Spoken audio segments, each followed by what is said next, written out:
we're going to focus on Asperger syndrome. It's very much a trendy term, and we now know that autism spectrum disorders, and Asperger's is a part of that, affects 1 in 68 children. So if you're at a school, divide the number of children registered there by 68, will tell you how many Aspers, and that's the term I'm going to use. It's a very positive term, Aspers, actually originally coined by those who have Asperger syndrome themselves. And if you're not Aspie, you're called neurotypical. And neurotypicals have their own problems too. And to be honest, my main concern is not Asperger's, it's the attitude of neurotypicals to someone who's different. And that's my concern. Now, if we're going to get changes in slides, that's it. I'm going to go through what are the characteristics we look for. There's a textbook called DSM-5, which goes through it in detail. I'm a great fan of Harry Potter. I would like a sorting hat. So you just put the hat on, and instead of Slytherin or Gryffindor, it says ADD, ODD, ASD. Trouble is, there's too many Ds in life, and you get a kid who's got multiple diagnoses, usually done in a very negative way from the child's perception. But if we look at the criteria, that's it. Right. First of all, people with ASD have difficulty understanding other people. And that's their biggest challenge in life. Neurotypicals are born pre-wired to make friends, read a face, socialize. It's what they go to school for, not to learn. They're there for their friends and to play and socialize with them. But there are some children, teenagers, who are not so good at socializing. And some with Asperger's can socialize incredibly well, but it's exhausting. And they do it by intellect and analysis, not by intuition. And for many typical kids, socializing is energizing. For these kids, it's exhausting. Now, the first thing we look for is deficits in social emotional reciprocity, the balance. And there seems to be two groups. There's one group that there's a group of kids playing over there, and this kid says, I don't get it, I don't understand it, I prefer Lego or Minecraft, and becomes socially engaged. And for this group, my definition of ASD is someone who in life has found something more interesting than socializing, but have to be with social zealots. So they are withdrawn, isolated, highly conspicuous. But then there's a second group who see all the socializing and go, right, okay, and instead of being introverted and withdrawn, they're motivated and intrusive. Right, okay, and they join in, you do this, you do that, no, I'll tell the teacher, etc. And I describe them as Italian drivers because they don't read the signals. As I'm looking at you, your faces are traffic lights. If you smile and nod, green light, I keep talking. If you've got amber light, slow down, not speed up. If you burst into tears, red light, stop. But they don't see the no tailgating signs or men at work signs and keep interrupting you. And they're highly motivated and intrusive and abrasive and annoying to others because they don't read the signals and become very upset when it's pointed out the mistakes they've made. So for this group, they want to socialize, but they're incredibly clumsy when they do. Now, the next one is deficits in nonverbal communication. That is the ability to read faces, body language, tone of voice, and express those accurately themselves. And especially the ability to express feelings. Because often when you have a person with Asperger's and say, what are you feeling now? Or what were you feeling when you threw a wobbly or whatever it was? They say, I don't know. Come on, you must know. You can tell me every dinosaur in the Jurassic period. What are you feeling now? I don't know. I'll now complete the sentence. I don't know how to grasp the many thoughts and feelings in my mind, hold one, identify it, and explain it to you in speech so you'll understand. So there's a major difficulty converting thought and emotion to speech, but not in the arts, in the ability to sing in perfect pitch, to create music, to take photographs. And so they can get their personality and inner world through drawing, music, and the arts more than speech. The next one is deficit in developing and understanding relationships, from classic autism of not really bonding with mum as much as you'd expect. But then this is the kid who's desperate for friends. And they say, how do I make friends and how do I keep friends? And when I see the teenagers, it's, how can I get a girlfriend? Can I buy one? And I say, no, it's illegal. Although I must admit, I could make a fortune running a dating agency for Aspers. And their mothers would pay me a fortune for them to leave home and get married, and so that mum can have a life. Now, so it's understanding relationships, it's friendships, typical kids on a beach, on a summer's day, never met each other, just very quickly they make friends playing together. It's done. And the kid with Asperger says, how do you do that? What signals say I can join in? What can I say? What can I do? So all those features are confusing. Nothing to do with intellect, it's social understanding. That's it. Now, the next one is restrictive, I hate the terminology, this is academics for you. Say it in words that nobody can understand, makes you seem intelligent. Okay, they like routines, they don't like change. There are certain words that provoke quite severe agitation. No, wait, change, and not fair. Strong sense of social justice.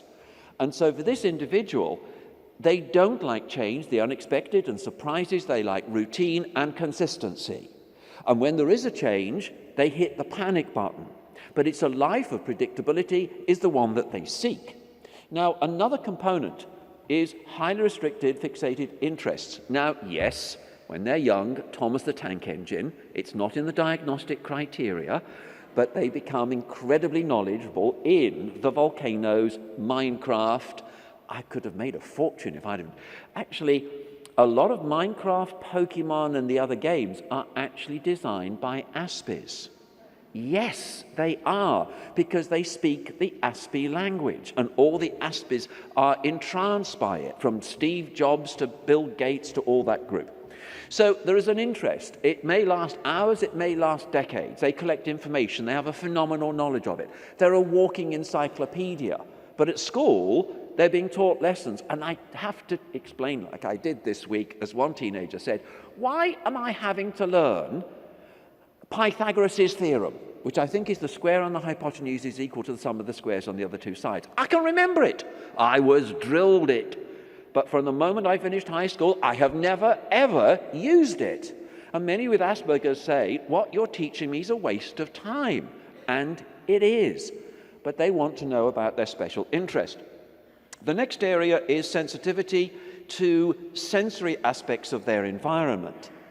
Now, that can include auditory. And when I talk to the teenagers and I say, which teachers do you like or not like? They say, I hate teachers who shout. And so sometimes they don't want to go into the playground, not because of the social component, but the kids shouting to each other, running fast, and they might bump into you. Or not liking a birthday party because there are balloons that could go pop. So not only are they confused in the social minefield of the day, they also have major problems of sensory sensitivity. It's tactile. As I walked across from the hotel to here, there are a lot of kids going off to prestigious high schools. And I find it amazing that young men wear shorts, because I come from England. I think it's really quite weird. However, they're wearing ties. Now, for those with Asperger's, they can't stand things around their neck. They don't like labels. They have that tactile sensitivity. It's visual. I hate Mrs. Smith. Why? Because she wears bright clothing, and it just blinds me. Teenage Asper uniform is black or all grey. Not emos, but why have colours? I don't know how they go. I don't know what to wear. I'll just wear black. And I also hate Mrs. Smith, not because of what she wears. She makes me want to vomit. What do you mean she makes you want to vomit? She smells of coffee, or her perfume makes me retch. It's also position of the body and movement skills. They can be notoriously clumsy, may not respond to pain as you would expect, and may have a problem of a mind-body division that sometimes may self-injure at a mild level just to get their brain in connection with their body. Now, the next criterion is symptoms must be present in the early developmental period, but may not become manifest until social demands exceed capacities. In other words, for some of the kids, in the early days of preschool, primary school, they can hold it together, they can socialize, but when they get to high school, the wheels fall off. Because life is now much more complicated. They're trying to relate to toxic teenagers, the most dangerous creature on this planet. Forget great white sharks trying to eat surfers. The most dangerous creature is a pack of teenage boys, neither use nor ornament. Now, what it means is that it's later on, and often in classic autism, diagnosed in the preschool years. Asperger's, boys, primary school, girls, high school and beyond, but more on that in a moment. But in other words, the symptoms may become apparent later and must cause clinically significant impairment in everyday functioning. And that's where we've got to make a decision. Does this aspect affect that person's quality of life? In childhood, often very much. Now, we do have what we call the Asperger personality type. And that is, as the Americans would say, the apple doesn't fall far from the tree. And in half the cases we see, there is a parent with similar characteristics. Interestingly, the highest level of having kids with ASD, if we go through the professions, yes, engineers are more likely to have kids with ASD. Even more likely are those in information technology. Even higher is accountancy. But the supreme profession for having ASD kids is medicine. Wow, interesting. But that's another topic. So, there are personality characteristics. It's always been here. We've now got a label for it. But what I'm now finding that early diagnosis and early intervention means that sometimes I'm actually removing the diagnosis. Interesting. I saw a child when he was 7 years old, classic Asperger's. Saw him for 2 years, helped him with the development of friendship. Then didn't see him, usually a good sign. And then at 19, his mum said, could you see him because, got a problem, he's always wanted to be a police officer. And he has a strong sense of social justice, has done all the first aid courses, and he really is dead set on being a police officer. You make a great one, however, he's Aspian honest to a fault. And on the application form, wrote down that he had, to the police academy, Asperger's. They immediately sent back a letter basically saying, how on earth could you think that a person with Asperger's could be a police officer? Which is interesting, because you then have to dismiss about 15% of police officers from the dog squad to the scene of crime investigators. So she said, he has no idea what to do. Could you see him? Because he's very depressed in the whole process. So in walked a very tall 19-year-old young man, and I was chatting with him, and I thought, where's the Asperger's? I can't pick up any Asperger's. Right, I'm going to redo the diagnostic assessment. And on a particular test, you need a score of 65 or more to have Asperger's. And his score was 42. Yippee! So I wrote a letter to the police department saying he had Asperger's. He now no longer has sufficient to be of clinical significance in his daily life. Please consider him like any other citizen. And he got in. Yippee! I was so delighted. But then I got, a few months later, an email from him saying, thanks for the letter, Tony. I got in, but I didn't like it. And he said, so I've joined the Navy, and I'm really enjoying it because I'm doing radar. But then I saw him a few months ago, and he said, yeah, but I didn't like the living on board ship in close proximity to so many people. So I'm now at university studying psychology. Yes, because he started observing and analyzing people since he was 3 years old. It was his only way to cope. So longitudinal studies, clinical experience suggest about 15% move out of autism spectrum disorder. Now, there are certain language components. It's the pragmatics, the art of conversation. It's monologuing. It's not seeking repair of a conversation. The prosody is odd. For a lot of the kids when they're young, this is an interesting fact, that the United States has fewer kids with Asperger's than it should because it exports them to Australia. Because many of our kids speak with an American accent because they learnt language not from parents or peers, but television and Dora the Explorer. So they speak with an American accent and can be so pedantic. And they give you so much detail and spotting errors. They are great at spotting errors. And if you make an error, they are the first person to point out your mistake, and you should be grateful to them for your mistake being pointed out. High school principals don't like it when their grammar is pointed out to the whole school. But their allegiance is to the truth and correction, to look at patterns and look at inconsistencies. And that's one of the reasons they can be so good at maths, because the maths is study of patterns, and they are good at studying patterns. Motor clumsiness can include being clumsy, unusual gait, handwriting skills, but in team sports they can be the last to be chosen because they're poor at ball catching skills and so on, which means that often their preferred activities are solitary, sedentary activities, often looking at a screen. And handwriting, waste of time, 19th century skill. You know, just teach them to voice record. Now, when I'm doing the diagnostic assessment, I'll show pictures. And I'll ask, what do you see? Now, a kid with Asperger's, looking at this photograph, may say, she's got her hand in the jar. Her brother has his hand on her shoulder. Oh, look, and there's some plants crawling down the wall, and there's some magazines. I wonder if there are any train magazines. Whereas typical kids will say, she's trying to steal a biscuit or a cookie, he's standing guard, squeezes her arm. If anybody looks, she'll drop it, they won't get into trouble. But if she gets one, he expects half because he helped her out. You see, it's not wrong, it's looking at the world through different eyes and not really working out what may be going on. This one, kid with Asperger's, what's happening? He's giving her the ball. The little girl, have a look at her face. How's she feeling? Happy. Why is she happy? Because he's giving her the ball. Whereas typical kids will say, she can't understand why her brother is giving her the ball, but she hasn't seen the broken window. As soon as she holds the ball, she did it, not me, she's got the ball. Or a kid with Asperger's looked at that for about 10 seconds, silently, and then he said, no way.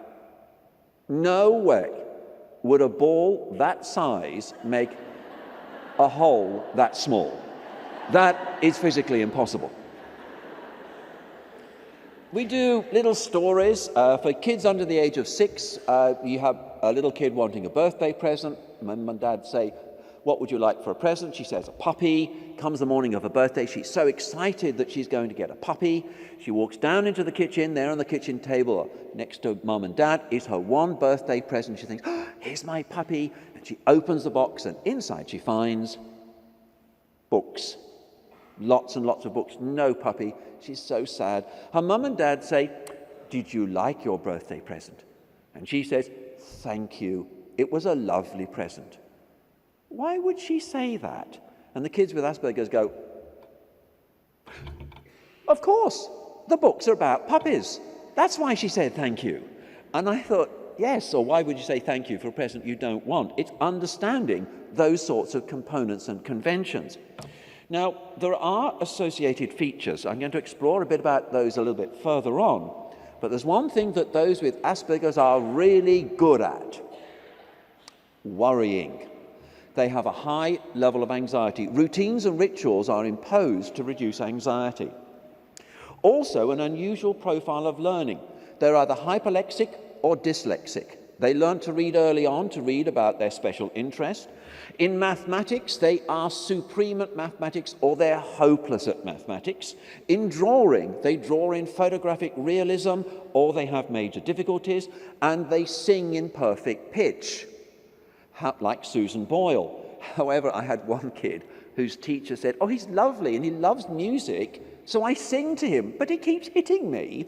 Why does he hit me when I'm being nice to him? I said, because you sing off key.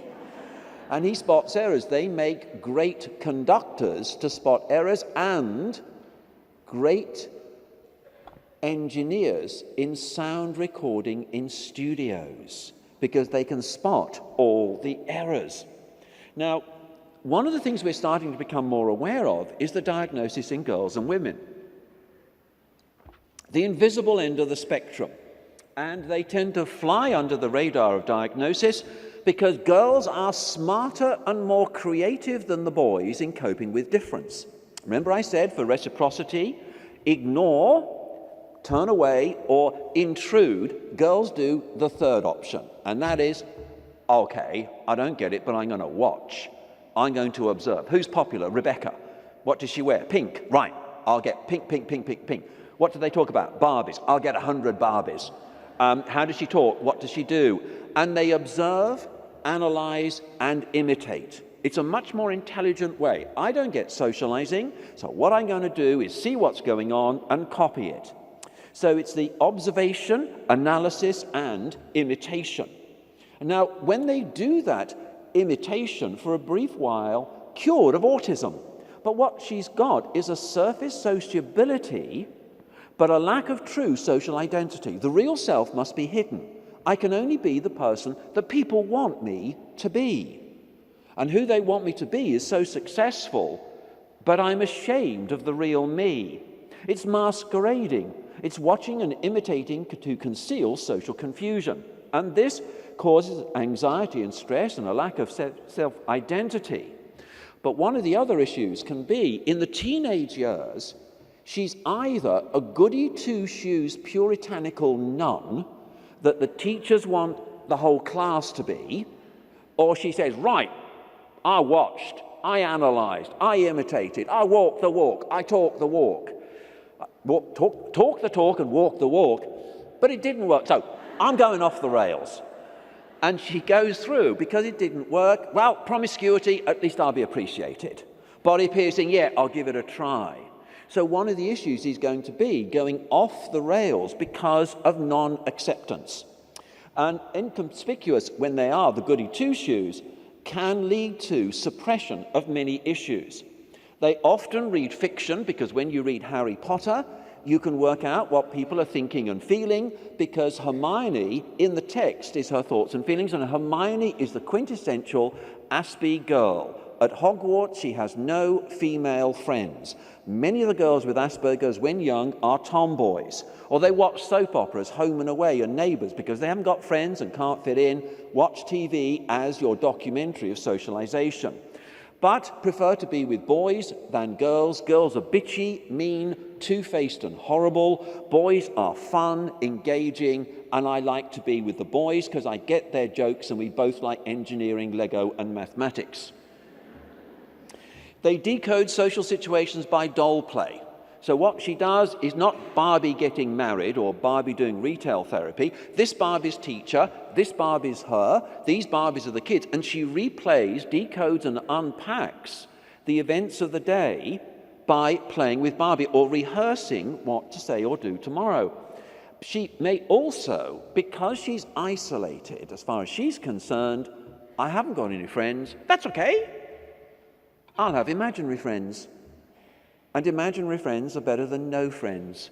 And I had a 12-year-old girl that mum said she's developing puberty and schizophrenia. And I said, I'll see her as fast as I can. But what do you mean by schizophrenia? She's hallucinating. In class, she talks to someone called Sarah, who does not exist, but she talks to her aloud in class, unaware of the effect it's having on other people. I think she's developing schizophrenia. She's hallucinating. So I saw her as soon as I could. And I said, when you're talking to Sarah, what do you talk about? And she said, well, we talk about the new school principal and the new rules. And we talk about what books we're going to need for homework. And we talk about our favourite TV shows. And I said to Mum, that's not schizophrenia. That's loneliness. She's escaping into a world of imagination. And she is so good at it. Of Off with the Witches and Fairies, she becomes a successful author. And I know a number of authors with Asperger syndrome that's their way of coping, is to escape into an imaginary world you have control of, that is safe, and you can explore many aspects of life. Also, girls tend to apologize Boys rarely. So if a boy makes a social mistake, he gets upset, agitated, he's referred for a diagnostic assessment. The girl goes, oh, I'm sorry, oh, I'm so sorry, I hurt your feelings. And because she apologizes so profusely, we forgive and forget, but there's a pattern developing she didn't know. Or she appeases. Mum says, you're going to a birthday party with your cousins. You really don't know them. Will you be okay? Yes. Now, you haven't seen them for 5 years. You sure you'll be okay? Yes. And I've got to take your brother to football. I'll be gone for 2 hours. Are you sure you'll be okay? Yes. But look at the terror in her eyes. She's much braver than the boys in trying to cope with that situation, and she's a chameleon trying to adapt to different situations. Now, there are going to be problems that develop early on in life, and sometimes what will happen is that may be camouflaged or not understood, and the diagnosis occurs later in life, in the adult years, sometimes with a relative diagnosed. Sometimes it's mum or dad.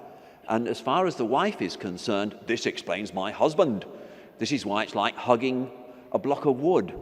This is why he's always criticizing me and never compliments me, etc. So it can explain a lot of marital issues. But it may be a cousin, it may be a niece or nephew diagnosed with Asperger's that leads to a diagnostic pathway. Sometimes it's underachieving in employment because they can't get through the job interview because of difficulty with social skills, or difficulty getting relationships. And when the teenagers say, how do I get a girlfriend, I say quite clearly, look, as far as girls your age, teenage girls are concerned, you're not cool, you're not trendy, you're not risky, you're not the type they go for, because you're honest, trustworthy, and reliable. Wait till they become maternal in their mid-20s, and then they'll fall in love with you because you're a virgin. Now, another issue can be depression. There's a high level of depression. Depression occurs for a variety of reasons.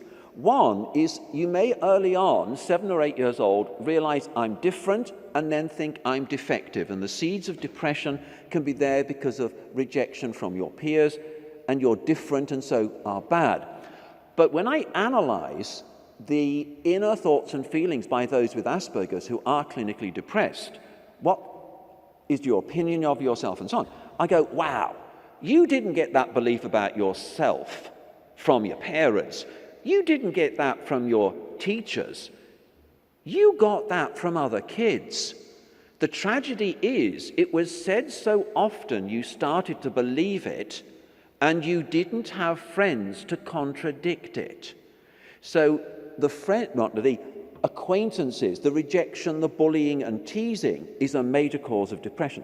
Another cause of depression in this group, the third one, is energy depletion, because they use up so much energy managing anxiety, processing facial expressions, that they are exhausted, and that long-term energy depletion leads to depression. Fortunately, we have programs to help on this. How long have I got? Oh, 2 minutes. A little bit longer. Oh, good. Right. So, depression can be an issue for this group, and to be honest, when we've looked at, I hope there aren't any psychologists in here, because actually what we found was far better than psychology was physical exercise. It's better than Prozac, and it's better than CBT. But these guys don't get much physical activity, really is very important. So depression, we also get referrals for relationship problems. But there are other issues too, and that is the high levels of anxiety, if not dealt with effectively, may lead the person, and this is what happened with our son who has Asperger syndrome. Our son, with his social difficulties, at high school there's 2 groups, good guys, bad guys. Good guys, closed door, won't allow you in unless you're socially skilled. Bad guys will always accept you as long as you're stupid, silly, risk-taking. Easy to see. That's the group he went to.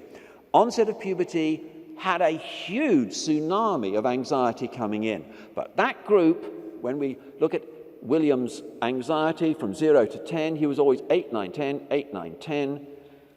That group were the first group to use alcohol and marijuana.